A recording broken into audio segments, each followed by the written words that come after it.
21 Juun 2017 saacaduna markay ahayd 1:20 oo duhurnimo ah dalka Singapore. Haweeney ayaa fuushay doonka baxaysa Harbourfront Cruise Center waxayna sidatay ama wadatay boorso, baasaboor iyo dahab aan iyada lahayn. Dabaq ka mid ah dabaqyada meesha ku yaala weliba qaybtiisa ama block 717 PO Reservoir Road. Laba qofood ayaa halkaasi looga tagay si ay u geeriyoodaan. Haweeneyda dhibka sameeynaysan lama qaban doono ilaa 6 maalmood kadib. Saacadu markay ahayd 3:39 daqiiqo oo galabnimo ah, nin ayaa yimid guriga lambarkiisu yahay 64 wuxuuna u yimid in uu soo eego sodogiisa iyo sodohdiis oo waayeel ahaa. Sababtoo ah xaaskiisa ayaa mar walba soo wacaysay kadibna telefoonka ay ka qaban waayeen. Eedan midaas aad ay ugu walwalsanid sidoo kale ay ka murgeysay darteeda ay meeshaas u yimaadeen. Markii albaabka la furay waxa uu gudaha ku arkay waxay noqdeen wax si weyn uga yaabiyay Singapore oo idil muddo sanado ah. Salaam saaxiibayaal, walaalkiin saaxiibkiin qafiifo. Maantana waxaan ka hadlaynaa kiiska dilka labageesoodka ah ee Bedok. Waa kiis dilkiisa ka dhacay hal dal laakiin maxkamadeyntiisu ay ka dhacday dal kale. Cadaaladuna ayadoo ku xiran qofkaad weydiiso waxaa la sheegaa inaan si buuxda loo helin. Yarkii ayaa wacay booliiska markii ay goobta yimaadeen waxay guriga dhexdiisa ka heleen meydadka Shian Yimfong oo 79 jir ahaa iyo xaaskiisa Shin Sikfa oo 38 jir ah. Labadooduba gacmaha iyo lugaha ayaa laga xiray. Shian waxaa wejiga kaga yaalay dhiig, sidoo kale jirkiisana waxaa ka muuqday dhaawacyo badan. Shin sida baarayaashu markii hore arkeen ma uusan lahayn dhaawacyo muuqda oo dibadda ah ama banaanka ah, balse baaritaanka midka ayaa markii dambe muujiyay xaqiiqooyin ka duwan midaas. Qaar ka mid ah alaabtii gurigana waa ay maqneed. Waxaan sidoo kale la waayay Kasana, taasi oo ahayd gabar u dhalatay dalka Indonesia oo u shaqaynaysay qoyska muddo ka yar hal bil, laakiin iyuu ahaa dhibanayaasha kiiskan. Shian iyo Shin waxay ku noolaayeen guri ku yaala Reservoir Road in ka badan 30 sano. Dariskooduna si wanaagsan ayay u yaqaaneen. Mid ka mid ah dariska oo isla dabaq deganaa ayaa sheegay inuu marar badan arkayay iyagoo si wada jir ah u wada baxaya. Wuxuu sheegay inay ahaayeen lamaane aad isku jecel mar waliba oo dhinac walbana isku raacaya. Wuxuu Shin ku tilmaamay haweeney faraxsan, hadal badan oo dadka si wanaagsan ula dhaqanta. Shian isagan wuxuu ahaa nin aamusan oo haddana degan. Milkiilaha dukaan yar oo u dhow ayaa sheegay inuu Shin si fiican u yaqaanay. Waxay si joogto ah uga iibsan jirtay raashinka, mararka qaarna waxay lacag qado ah siin jirtay shaqaalaha nadaafadda iyo deegaanka. Hor inta aysan howlgab noqon, lamaanuhu waxay maamulayeen dukaan weyn oo waxay kala duwan lahaa intii u dhaxaysay 1977 ilaa 1990. Kadibna waxay lahaayeen dhowr dukaan oo iibin jiray kabo iyo alaabaha qurxinta ilaa sanadkii 2000. Waxay lahaayeen 5 caruur ah, waxaana xilliga dhacdadan ay dhacaysay mid ka mid ah wiilashooda ku noolaa guriga. Sida ay sheegeen dhammaan dadkii yaqaanay waxay ahaayeen shaqo bixiyayaal wanaagsan. Kasana si wanaagsan ayay ula dhaqmi jireen, xitaa waxay u kaxaysan jireen meelaha ay dalxiis u tagayaan. Kasana kaliya gurigooda waxay joogtay 27 maalmood oo kaliya. Taasi waa muddadii oo dhan ee ay la qaadatay qoyska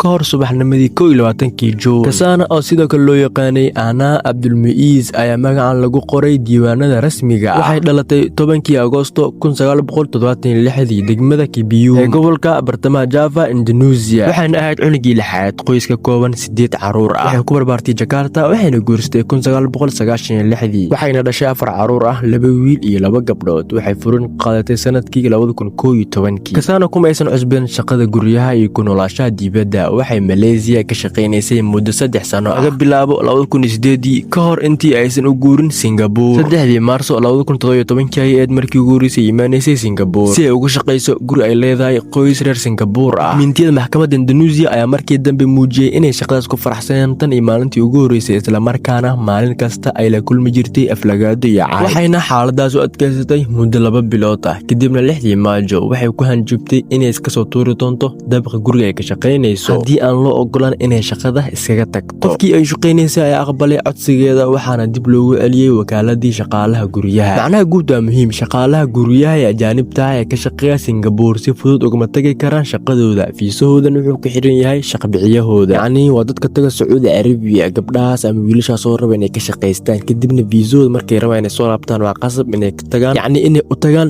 shaqabixiyahooda si uu soo siiyo fiisahooda. Waxaa jira arrin kale oo muhiim ah. Shaqabixiyayaasha Singapore badankood waxay haystaan baasaboorada shaqaalaha guryaha. Inkastoo arrintan sharci ahaan loo ogolaan, haddana nidaamka jira ayaa si dadban u dhiirigeliya. Ka hor intuusan shaqaalaha guriga shaqada bilaabin, shaqabixiyuhu waa inuu dhigaa damaanad lacageed oo dhan $5,000 oo lacagta Singapore ah. Haddii shaqaaluhu baxsado ama shaqada ka tago isagoo aan fasax haysan, damaanadaas waa laga qaadaya shaqabixiyaha. Sidaas darteed waxay caado ka noqotay in shaqabixiyayaashu ay haystaan baasaboorada shaqaalaha. Mararka qaarkood ma aha nacayb darteed, balse waa cabsi ay ka qabaan khasaare khasaaraha dhaqaalaha. Si kastaba ahaatee, tan shaqaalaha waxay ka dhigaysaa kuwa aad u nugul sharci ahaan. Shaqooyinkanina keliya waxaa qaban kara haween, waxayna si buuxda ugu tiirsan yihiin shaqabixiyaha lacagtooda. Hoyga xaq ay ugu sii joogi karaan dalka iyo xitaa awoodda ay ugu bixi karaan. Ma cadda shaqabixiyihii ugu horeeyay ee Cassandra inuu haystay baasaboorkeeda, laakiin waxaa la ogyahay inay doonaysa keliya inay si aad ugu tagto shaqadaasi, islamarkaana ay rabtay inay sii joogto Singapore. Waxay u baahneed inay masruufto carruurteeda, gaar ahaan wiilkeeda 16 jirka ah, waxayna haysatay lacag yar. Waxaa ka fashilmay ganacsi digaagada la iibinayo oo gabar saaxiibteeda Jakarta ay kula bilowday, taasi oo ku keentay khasaaro weyn. Waxayna u baahneed shaqo nooc kasta ah oo ay tahay. 25 Maajo 2017 oo ahayd 19 maalmood markii ay ku hanjabtay inay iska soo tuuri doonto dhisme, wakaaladii ayaa waxay u heshay shaqo cusub, waxaana loo diray inay u shaqeyso Shiyan Yashin, balse ku dhawaad maalintii ugu horeysay ayay shaqadaasi oo idil nacday. Sida ku qoran dukumentiyada maxkamadda Indonesia, waxay si gaar ah ugu xumaan jirtay canaanta Jin, balse waxay ku sii adkaystay shaqada maadaama aysan haysan doorasho kale. Haddaba aan dib ugu noqono subaxnimadii 21 Juun 2017, iyadoo nadiifinaysa armaajada qolka jiifka ee wiilka qoyska. Cassandra waxay heshay baasaboorkeedii, ilaa waqtigaasna ma aysan ogeyn halka lagu hayay. Markay aragteen waxay go'aansatayba inay qaadato kadibna ay baxsato, laakiin hal caqabad ayaa jirtay. Shiyan iyo Jin labadaba waxay joogeen guriga, sida ay iyada markii dambe ka sheegtay maxkamadda dembiyada ee Indonesia iyo baaritaanka geerida Singapore. Waxaa la sheegay inay fikradda ka qaadatay film la yiraahdo The Revenge Queen, iyadoo qorsheynaysay inay marka hore xirto lamaanaha ka hor intaysan baxsan. Qorshaheedan wuxuu ahaa keliya inay xadido dhaqdhaqaaqooda, qaadato alaabtooda qiimaha leh, dabadeedna ay baxsato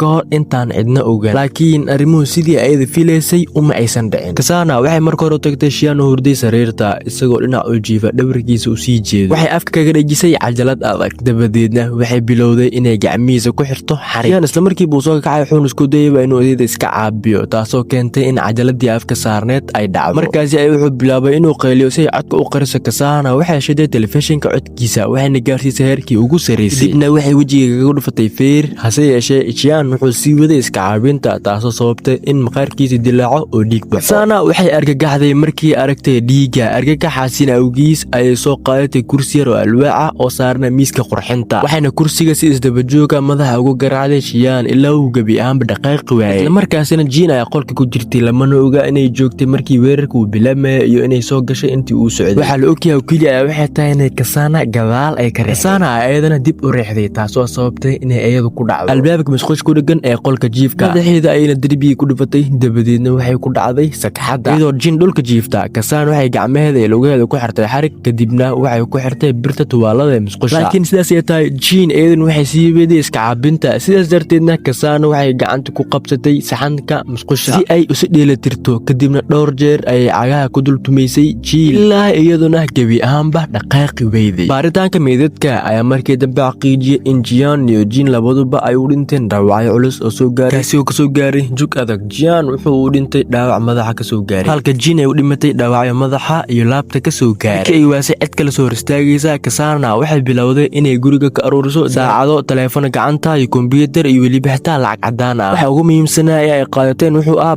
baasaboorkeedii. 20 daqiiqo oo duurnimo ah ayay fuushay doon ku sii jeeday Batam iyadoo adeegsanaysa baasaboorkeeda. Intaanina waxaa markii dambe xaqiijiyay diiwaanada socdaalka. Si kastaba ahaatee, sabab aan la garinin ayay sheeko gebi ahaanba ka doon u sheegtay dadkii ay la kulantay intii ay baxaysay. Waxay u sheegtay inay ku dhuumatay qolka matoorka ee doonta, iyadoo neefta ceshatay isla markaana qayrisay qofaceeda si aan loo ogaan. Qiyaastii 50 daqiiqo galabnimo ayay lambar aan la aqoon ugu wacday wakaaladii shaqaalaha guryaha. Cassandra muddo dheer lama aysan hadlin, waxayna sheegtay inay qalad weyn ay samaysay, isla markaana dadkii deganaa guriga tahay inay si degdeg ah ugu laabtaan gurigooda. Dibna way jartay teleefonkii shaqaalihii wakaaladda, iyagoo dareemeen wax qaldan yihiin. waxay wargelin gabadha lamaanaha. Gabadhu waxay isku dayday inay wacdo hooyadeed, balse wax ka qabanaya teleefonku waa ay waadeen. waxay sidoo kale wacday teleefonkii guriga, hase yeeshee cidna kamaysan qaban. markaas ayay ninkeeda u dirtay inuu guriga tago si uu soo hubiyo xaaladooda. dhanka kale, Cassandra oo sinimada ku gaartay Indonesia waxay u safartay magaalada Tunggalir ee gobolka Jambi oo ku taala jasiiradda Sumatra, magaalo yar oo qiyaastii 3 saacadood u jirta caasimadda gobolka, isla markaana in ka badan 185 mayl u jirta Singapore. 20 Juun 3 maalmood kadib waxay tagtay hotel Nenba.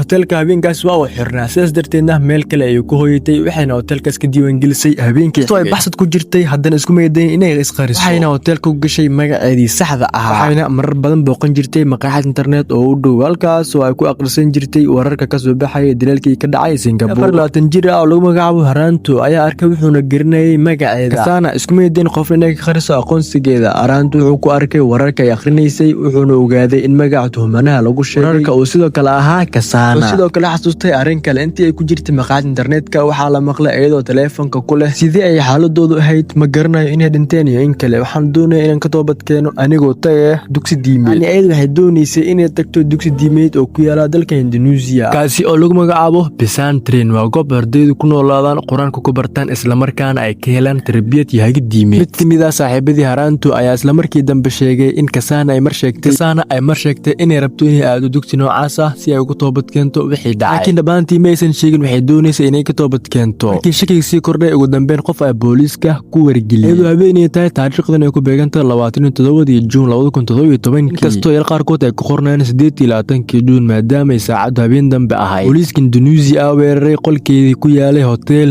Bar halkaas ayayna ku xireen Cassandra. markii booliiska baaray alaabteedii waxay ka heleen dahab, saacado, 3 telefoon gacanta ah, kombiyuutar iyo lacag cadaan ah noocyo kala duwan oo ay ku jiraan doolarka Singapore iyo lacagta Indonesia ee rubiyaha. lacagta laga helayna waxay gaaraysay qiyaastii $195. ugu jiray su'aalihii baaritaanka Cassandra way jabtay waxayna qiratay inay geystay labada dil. Singapore waxay doonaysay in Cassandra dib lagu soo celiyo si halkaas loogu maxkamadeeyo laakiin waxaa jirtay caqabad sharciyeed. Indonesia waxaa ku jira mabda la yiraahdo personality principle soo dhigay in muwaadin Indonesian ah lagu qabto gudaha Indonesia isagoo lagu eedeynayo dambi dibadda ka galay oo gacan gelin karin wadan kale. taas bedelkeeda waa in lagu maxkamadeeyaa gudaha Indonesia. Indonesia waxay saxiixeen heshiis dhaafsi dambiilayaal sanadkii 2007 laakiin sanadkii 2017 heshiiskaas weli ma ansixin baarlamaanka Indonesia. sidaas darteed sharci ahaan ma dhaqan gelin. waxay ka dhigneed in Cassandra Indonesia ku sii sugnaato si halkaas loogu maxkamadeeyo. intaas kadib labada dal waxay si wadajir ah u bilaabeen baaritaan ballaaran oo iskaashi ku saleysan. Cassandra ayaa la diyaariyay waxaana maxkamadeynta ka dhacday Jakarta sanadkii 2018 laga bilaabo 27 Febraayo ilaa 2 Maajo. lagu soo oogay eedeymo ay kamid yihiin dil qorsheysan iyo xatooyo. markhaatiyaal ka yimid Singapore ayaa bixiyay cadeymo. qaar waxay yimaadeen maxkamadda si toos ah halka qaarna ay ku bixiyeen muuqaal xiriir ah. maxkamaddu waxay ku yeeshay dembi waxayna awood u leedahay inay ku xukunto dil balse ma aysan dooran taasi. Cassandra waxaa lagu xukumay xabsi daa'im waxayna racfaan qaadatay 15 Agoosto 2018 maxkamadda sare ee Jakarta waxay xaqiijisay xukunkii lagu helay balse waxay xabsigeeda ka dhigatay 20 sano. ma sheegin sababta keentay in xukunka la dhimo. waxay tan 2018 guda jirtay dhamaystirka xukunkeeda gudaha Indonesia. 3 sano kadibna Singapore waxay sameysay baaritaan u gaar ah. September 2020 baaritaan rasmi ah oo ku saabsan geerida Kooren Kuiri ayaa ka bilowday Singapore. baaritaankan wuxuu ahaa habka Singapore si rasmi ah u ogaanaysay waxa dhacay iyadoo adeegsanaysa nidaamkeeda sharci. Singapore ma aysan awoodin inay Cassandra maxkamadeyso ama ciqaabto laakiin waxay awood u lahayd inay xaqiijiso xaqiiqooyinka dhacdada iyo go'aamada. in ay go'aamiso qofka mas'uulka ka ahaa dhiigga leh ee laga leh musqusha ku dhex taalay qolka jiifka ayaa markii dambe la baaray waxaan la xaqiijiyay inay leeyihiin Cassandra. meesha laga helayna waxaa lagu aqoonsaday inuu ahaa dhiigga Shyam. kaalka baaritaanka hogaaminaya ku-xigeenka kormeeraha booliiska Mohamed Mohamed ayaa sidoo kale bixiyay cadeen. wuxuu xaqiijiyay natiijooyinka baaritaanka meydadka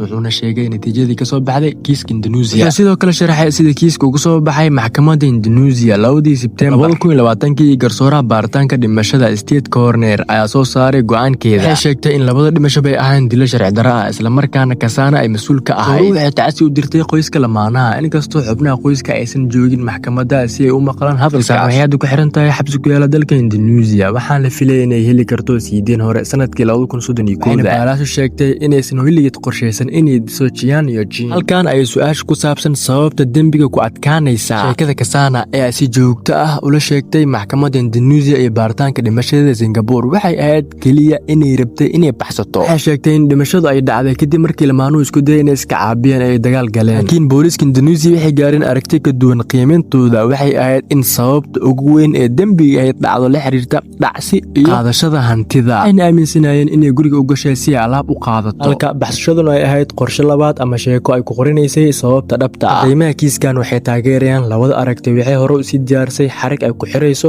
dadka dilalka. waxay si nidaamsan u aruursatay dahab, saacado, taleefano, kombiyuutar iyo lacag gacdaan ah. ayna sidoo kale si sax ah u ogeyd meelaha ay wax ka raadinayso. mahaas uma eka falkii mid argagax keliya laakiin sidoo kale waxay wacday wakaaladii shaqaalaha guryaha. waxay u sheegtay inay qof u soo diraan ma aysan qasbin inay sidaas samayso. waxay u muuqataa inay qorshe lahayd balse qorsheheeda uusan ku jirin labadaas qofood inay eedaha iska caabin doonaan. Jian iyo Jin waxay ahaayeen lamaane isqabay muddo 10 sano ah. waxay ganacsi wada maamuleen, wada gawoobeen isla markaana marna wada dhinteen ayagoo isjecel amaba ayagoo wada jira. kiiskooduna wuxuu sheegay mar waliba inuu arki jiray ayagoo isla wada socda. waxay sidoo kale dhinac ku wada jireen dhammaadkii noloshooda. markii laga helay isla guriga isla maalintaas waxaana helay isla ninkii loo diray inuu hubiyo xaaladooda. markii la helay qofkii dilka geystayna wuxuu horey uga baxay dalka oo ammaan ku joogay meel kale. loo tixgelin karaa cadaalad haddii lagu maxkamadeeyo oo lagu ciqaabo wadankeedii hooyo halkii lagu ciqaabi lahaa wadankii uu dembiga ka dhacay. ahaan saaxiib ama daawaday maxaad ka qabtaa fikirkaaga hoos inoogu reeb ama qaybta hoos ee faalada. tanina waa dhammaadka sheekadeena ama qisadeena ama kiiskeena maanta. waad ku mahadsantihiin daawashadiina.